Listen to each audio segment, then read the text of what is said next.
ವಾಸ್ತು ಟಿವಿಗೆ ಸ್ವಾಗತ. ನಾನು ಸರ್ದಾರ್.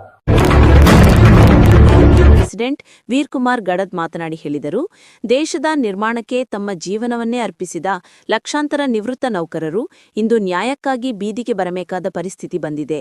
ಪಿಂಚಣಿಯಲ್ಲಿ ಹೆಚ್ಚಳ ಮಾಡುವುದು ಸರ್ಕಾರದ ಕರ್ತವ್ಯ. ಕೇಂದ್ರ ಸರ್ಕಾರ ನಮ್ಮ ಬೇಡಿಕೆಗಳಿಗೆ ತಕ್ಷಣ ಸ್ಪಂದಿಸಬೇಕು.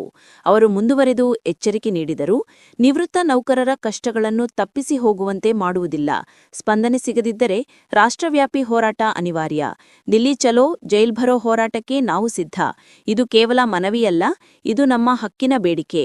ನಿವೃತ್ತ ನೌಕರರು ಪಿಂಚಣಿ ಹೆಚ್ಚಿಸಬೇಕು, ಹಳೆಯ ಪಿಂಚಣಿ ಯೋಜನೆ ಜಾರಿಗೆ ತರು ಎಂಬ ಘೋಷಣೆಗಳೊಂದಿಗೆ ಜಿಲ್ಲಾಧಿಕಾರಿಗಳಿಗೆ ಮನವಿ ಪತ್ರವನ್ನು ಸಲ್ಲಿಸಿದರು.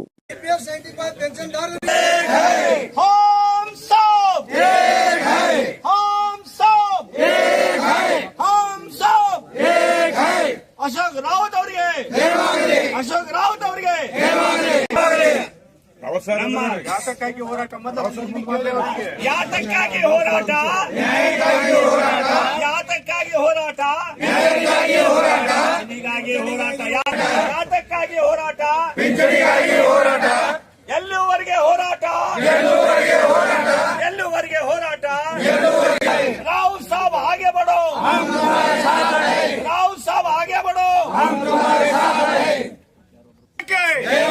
EPS 95 ಕಾರ್ಮಿಕರ ಹೋರಾಟಕ್ಕೆ EPS 95 ಕಾರ್ಮಿಕರ ಹೋರಾಟಕ್ಕೆ EPS 95 ಕಾರ್ಮಿಕರ ಹೋರಾಟಕ್ಕೆ ಯಾತಕ್ಕಾಗಿ ಹೋರಾಟ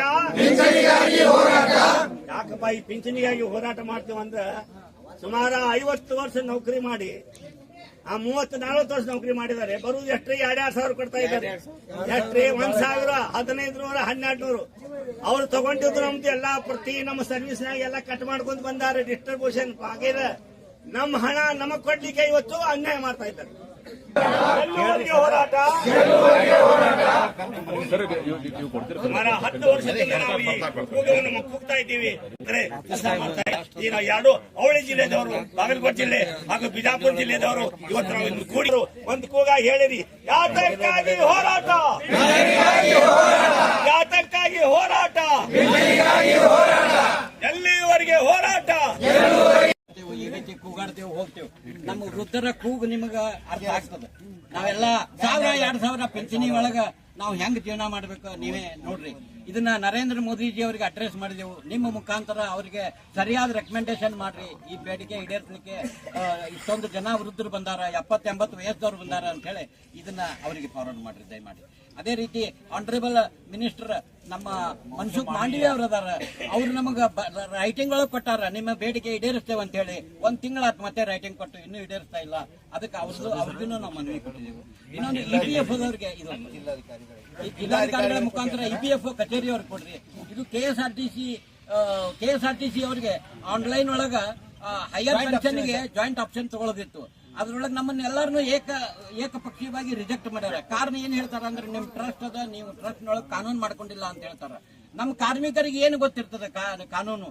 ಅವರು ನಮಗೇನು ಮಾಹಿತಿ ಕೊಟ್ಟಿಲ್ಲ, ಏನಿಲ್ಲ. ನಮ್ಮ ಸರ್ವಿಸ್ ಪೂರ್ತಿ ನಮ್ಮಿಂದ ರೊಕ್ಕ ಹೇರ್ಕೊಂಡು ಇವತ್ತಿನ ದಿವಸ ಕಡಿಮೆ ಪೆನ್ಷನ್ ಕೊಡ್ತಾ ಇದಾರೆ. ಅದಕ್ಕೆ ಇದನ್ನ ಕಾರ್ಮಿಕೆಲ್ಲ ಇವ್ರಿಗೆ ಪೆನ್ಷನ್ದವ್ರಿಗೆ ಪಿಂಚಣಿ ಪ್ರಾದೇಶಿಕ ನಿಧಿ ಆಯುಕ್ತರು ಬಿಜಾಪುರ ಕಳಿಸ್ರಿ, ಇದು ಮಿನಿಸ್ಟ್ರಿ ಕಳಿಸ್ರಿ. ನೀವು ಯಾವ ಅಡ್ರೆಸ್ ಅದು ದಯಮಾಡಿ ಅದನ್ನು ಕಳಿಸ್ರಿ. ಫೋಟೋ ತೆಗೀರಿ ಪ್ಲಸ್ ವಿಡಿಯೋ.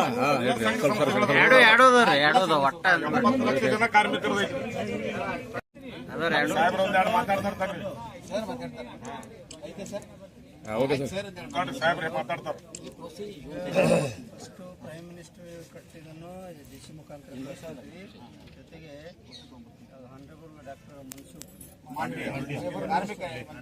ಮಿನಿಸ್ಟರ್ ಲೇಬರ್ ಅವರಿಗೂ ಕಳಿಸ್ಕೊಡ್ತೀವಿ. ಪ್ರಾದೇಶಿಕ ಭವಿಷ್ಯ ನಿಧಿ ಆಯುಕ್ತರು ಬಿಜಾಪುರ ಇವರಿಗೂ ನಿಮ್ಮ ಮುಖಾಂತರ ಹೇಳ್ತಾ ಇದ್ದಾರೆ. ಅದನ್ನು ನೋಡಿ 3 ಕಳಿಸ್ಕೊಡ್ತೀವಿ ದಯಮಾಡಿ. ನಾನು ವೀರ್ಕುಮಾರ್ ಗಡಾದ, ರಾಜ್ಯ ಕಾರ್ಯಾಧ್ಯಕ್ಷ ಕರ್ನಾಟಕ NAC ಸಂಘಟನೆ. ಇವತ್ತಿನ ದಿವಸ ಇಡೀ ದೇಶಾದ್ಯಂತ 18ನೇ ತಾರೀಕಿನಿಂದ 30ನೇ ತಾರೀಕಿನ ನಾವು ಎಲ್ಲಾ ಜಿಲ್ಲಾಧಿಕಾರಿ ಕಚೇರಿ ಮುಂದ EPFO ಕಚೇರಿ ಮುಂದ ಧರಣಿ ಮಾಡಿ ಮನವಿ ಕೊಡ್ತಾ ಇದ್ದೇವೆ. ಕಾರಣ ಇಷ್ಟೇ, ನಮ್ಮ ಬೇಡಿಕೆ ಈಡೇರಿಸ್ತೀನಿ ಅಂತೇಳಿ ಅಂತಿಮವಾಗಿ ರೈಟಿಂಗ್ ಒಳಗೆ ಕೊಟ್ಟಾರ, ನಿಮ್ ಬೇಡಿಕೆ ಕೂಡ್ಲೇ ಈಡೇರಿಸ್ತೇವೆ ಅಂತ. ಆದ್ರೆ ಇವತ್ತಿನ ತನ ಬರೆದು ಕೊಟ್ಟು 1 ತಿಂಗಳಾದ್ರೂ ಏನು ಉತ್ತರ ಇಲ್ಲ ಅಂತೇಳಿ ನಾವು ಇವತ್ತಿನ ದಿವಸ 18ನೇ ತಾರೀಕಿನಿಂದ 30ನೇ ತಾರೀಕಿನ ತನ ಇಡೀ ದೇಶಾದ್ಯಂತ ಹೋರಾಟ ಇಟ್ಕೊಂಡೆವು. ನಮ್ಮ ಕಮಾಂಡರ್ ಅಶೋಕ್ ರಾವುತ್ ಅವರು ಮೊನ್ನೆ 17ನೇ ತಾರೀಕು ಬಾರಾಮತಿಯಿಂದ ಕೋಲ್ಹಾಪುರಕ್ಕೆ ಬಂದಾರ. 17ನೇ ತಾರೀಕಿನ ದಿವಸ 18ನೇ ತಾರೀಕಿನ ದಿವಸ ಕೋಲ್ಹಾಪುರದಲ್ಲಿ ಮೀಟಿಂಗ್ ಮಾಡಿದಾರ. ಆಮೇಲೆ 18ನೇ ತಾರೀಕು ಸಾಯಂಕಾಲ ಹುಬ್ಬಳ್ಳಿನಲ್ಲಿ ಮೀಟಿಂಗ್ ಮಾಡಿದ್ರು. ಆಮೇಲೆ 18ನೇ ತಾರೀಕು ರಾತ್ರಿ ಕಾರವಾರಕ್ಕೆ ಹೋಗಿ 20ನೇ ತಾರೀಕು ನಿನ್ನೆ ಕಾರವಾರದಲ್ಲಿ ಮೀಟಿಂಗ್ ಮಾಡಿದಾರ. ಇದನ್ನ ಹೇಳಿದಾರ. ಇವತ್ತಿನ ದಿವಸ ಬಿಜಾಪುರಕ್ಕೆ ಬಂದಿದಾರ. ಬಿಜಾಪುರದಲ್ಲಿನೂ ಈ ಮೆರವಣಿಗೆ ಮಾಡಿ ಇದನ್ನೆಲ್ಲರಿಗೂ ಮಾಹಿತಿ ಕೊಟ್ಟು ಇದನ್ನ ಈ ಮನವಿ ಪತ್ರ ಕೊಡ್ಲಿಕ್ಕೆ ಸಹಕಾರ ಮಾಡಿದಾರ. ಅವ್ರ ವಯಸ್ಸು 76, ಅವ್ರ ಆರೋಗ್ಯ ಇಲ್ಲ, ಅವರಿಗೆ ನಮ್ಮ ಪಿಂಚಣಿಗೆ ಸಂಬಂಧ ಇಲ್ಲ. ಆದ್ರೂ ಮಾನವೀಯ ದೃಷ್ಟಿಯಿಂದ ನಮ್ಮ ಎಲ್ಲಾ ಪಿಂಚಣಿಗಾರರಿಗೆ ನ್ಯಾಯ ಕೊಡಿಸ್ಬೇಕು ಅಂತ ಹೇಳಿ ಅವರು ಇವತ್ತಿನ ದಿವಸ ಈ ಹೋರಾಟ ಮಾಡ್ತಾ ಇದಾರ.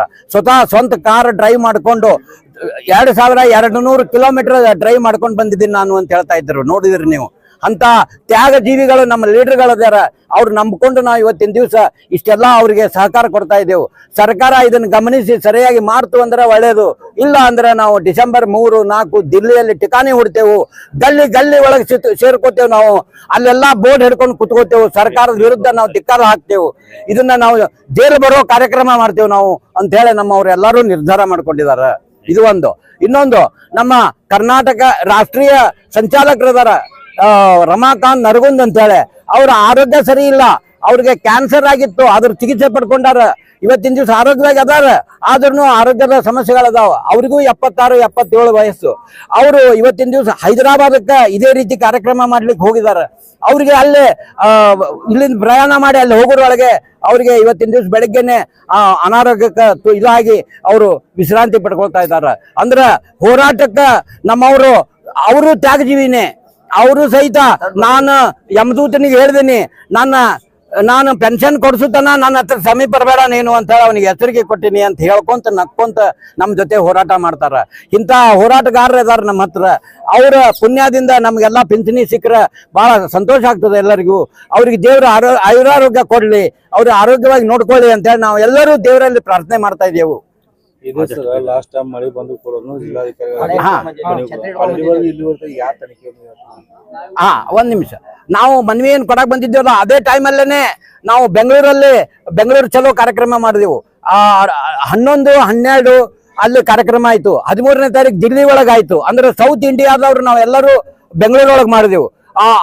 ಉತ್ತರ ಭಾರತದವ್ರು ಎಲ್ಲರೂ ದಿಲ್ಲಿನಲ್ಲಿ ಮಾಡಿದ್ರು 13ನೇ ತಾರೀಕಿಗೆ. ಅವಾಗಲೇ ಸರ್ಕಾರ ನಮ್ಮ ಲೀಡರ್ಸ್ಗಳನ್ನ ಕರೆಸಿಕೊಂಡು ಮಾತಾಡಿ ನಿಮ್ ಬೇಡಿಕೆ ಈಡೇರಿಸ್ತೇವೆ ಅಂತೇಳಿ ರೈಟಿಂಗ್ ಒಳಗೆ ಕೊಟ್ಟಿದ್ದದ. ಅದಕ್ಕೆ ನಾವು ಬಿಟ್ಟೆವು. 1 ತಿಂಗಳಾಯ್ತು. ಈಗ ಈ 1 ತಿಂಗಳಲ್ಲಿ ಅವ್ರು ಮತ್ತೆ ಏನೂ ಹೇಳ್ತಾ ಇಲ್ಲ ಅಂತೇಳಿ ನಾವು ಈ ರೀತಿ ಮತ್ತೆ ರಸ್ತೆಗಿಳಿದಿದ್ದೇವೆ. ನಾವು ಸ್ಟ್ರೈಕ್ ಎಲ್ಲಿ ತಕ ನಾವು ಈಗ 30ನೇ ತಾರೀಕಿನೊಳಗೆ ಆಗ್ಲಿ ಅಂತ ಹೇಳಿ ನಾವೆಲ್ಲ ಕೇಳ್ತಾ ಇದ್ದೇವೆ. 3, 4 ಆದ್ರೂ ಓಕೆ. 3, 4 ಆಗಿಲ್ಲ ಅಂದ್ರ ನಾವು ದಿಲ್ಲಿ ಒಳಗೆ ಠಿಕಾಣಿ ಹುಡ್ತೇವು. ಗಲ್ಲಿ ಒಳಗೆ ನಾವು ಉಪವಾಸ ಕುಂದಿರ್ತೇವು ಅಂತ ಹೇಳ್ತೇವೆ. ನಮಗ 10, 15 ಜನ ಕುಂತ್ರ ಹಿಡಿತಾರ. ನಾವು 3, 4 ಜನ ಒಂದೊಂದ್ ಕಡೆ ಬೋರ್ಡ್ ಹಿಡ್ಕೊಂಡು ಕುಂತ್ರು ಯಾರು ಕೇಳಂಗಿಲ್ಲ ನಮಗ. ನಾವು ಹಂಗ ಇಡೀ ದಿಲ್ಲಿ ತುಂಬ ನಾವು ಕೂಡ್ತೇವೆ ಅಂತ ಹೇಳಿ ನಾವು ನಿರ್ಧಾರ ಮಾಡಿದ್ವಿ. EPS 95 ಅನ್ನುವಂತ ಪೆನ್ಷನ್ ಯೋಜನೆ ಬರುವುದೇ ಭವಿಷ್ಯ ನಿಧಿ ಯೋಜನೆಯಿಂದ, PF ದಿಂದ. ಆ PF ದಿಂದ ಏನ್ ಬಂದಿರ್ತದ ಅದು EPS 95 ಸ್ಕೀಮ್ನೊಳಗೆ ಒಳಪಡ್ತಾರ. ಈ EPS 95 ಸ್ಕೀಮ್ ಅಂದ್ರೆ ಇದು ಕೇಂದ್ರ ಸರ್ಕಾರಕ್ಕೆ ಒಳಪಟ್ಟಿದ್ದು. EPFO ಅಂತೇವ್ ನಾವು, ಎಂಪ್ಲಾಯೀಸ್ ಪ್ರಾವಿಡೆಂಟ್ ಫಂಡ್ ಆರ್ಗನೈಸೇಷನ್. ಅವ್ರು ಇದ್ರ ನಿರ್ವಹಣೆ ಮಾಡ್ತಾರ. ಅವರು ಏಜೆನ್ಸಿ ಅಂತ ಹೇಳ್ತಾರ. ಆದ್ರೆ ಸರ್ಕಾರದ ಮೇಲೆ ಪಟ್ಟು ತೋರಿಸ್ತಾರ. ಆದ್ರೆ ಪೂರಾ ಅಧಿಕಾರ ಅವ್ರು ಏನ್ ಹೇಳ್ತಾರ ಅದಕ್ಕೆ ಮಂತ್ರಿಗಳು ಹೂ ಅಂತಾರ. ನನ್ನ ಹೆಸರು ವೀರ್ ಕುಮಾರ್ ಗಡಾದ. ನಾನು